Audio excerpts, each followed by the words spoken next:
Dear friends, today we have with us the Treasurer of New South Wales, Daniel Mookhey. Daniel, thank you so much for joining us today, taking out your time. Thanks for having me on, Pallavi. Daniel, I want to ask you this. You are the first person of Indian origin in Australia to become the treasurer of any parliament. You are the first person of Indian origin in the whole of Australia to take your oath on the Bhagavad Gita.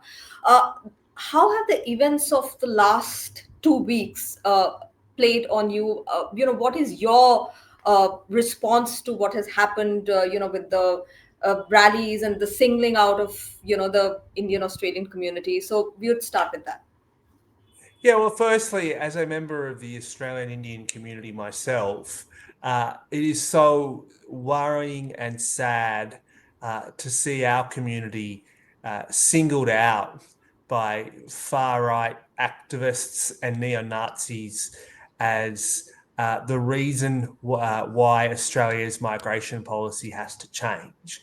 And equally, as a member of the Australian Indian community, it's equally as disappointing to see some pretty prominent federal parliamentarians like Senator Price, uh, give the comments that she gave that were unhelpful and quite divisive. And I feel the same way lots of Australian Indians feel, which is why is our particular part of the Australian community being singled out, and why are we being subject to this level of hate?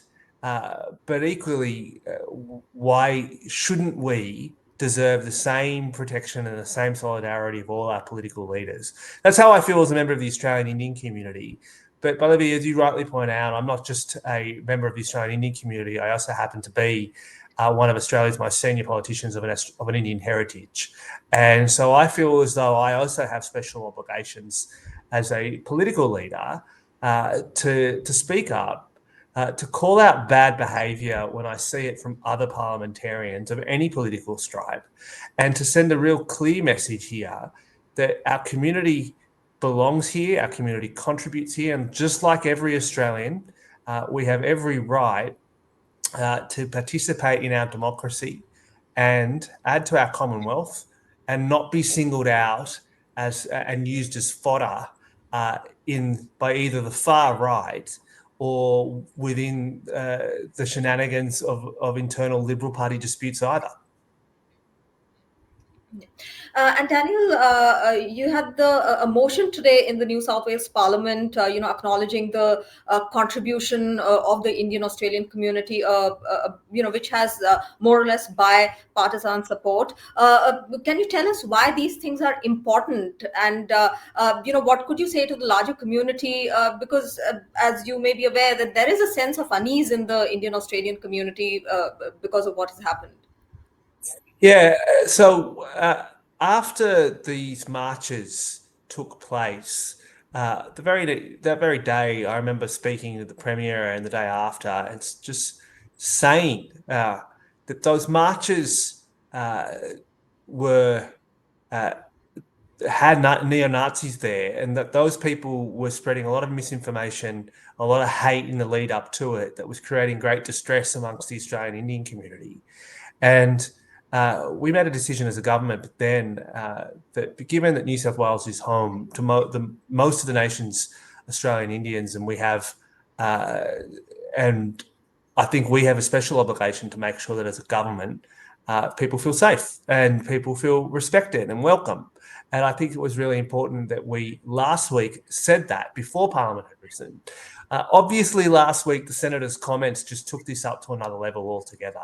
And I think that's why yesterday the Premier and I and the Minister for Multiculturalism asked 40 of our community's leaders to come join with us in Parliament and to speak about the issues. And also, because I also think it's really important that the community sees the Premier, the Treasurer, and the Minister for Multiculturalism are acting and are responding. I think that's a heady sense of reassurance that the community wants, and I think the community welcomed that. But one of the requests from the community was for there to be a motion in Parliament to make it clear that the Parliament, the premier side of our democracy in this state, is inclusive, is respectful, and is setting a standard.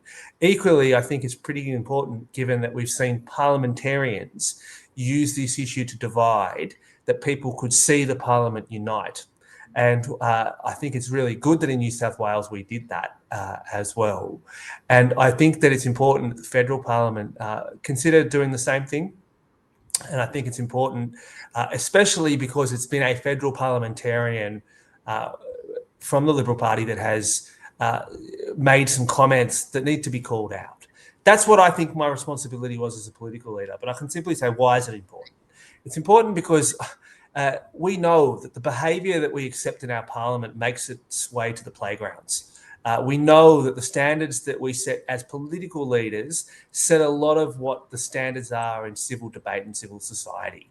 So I think it's really important that as the nation debates its migration policies, which people are well and truly entitled to do, and as we contest what is the right figure and how should we be having and what balance should we have between skilled and non-skilled and family reunion, all of which are legitimate things for Australians to agree about and disagree about.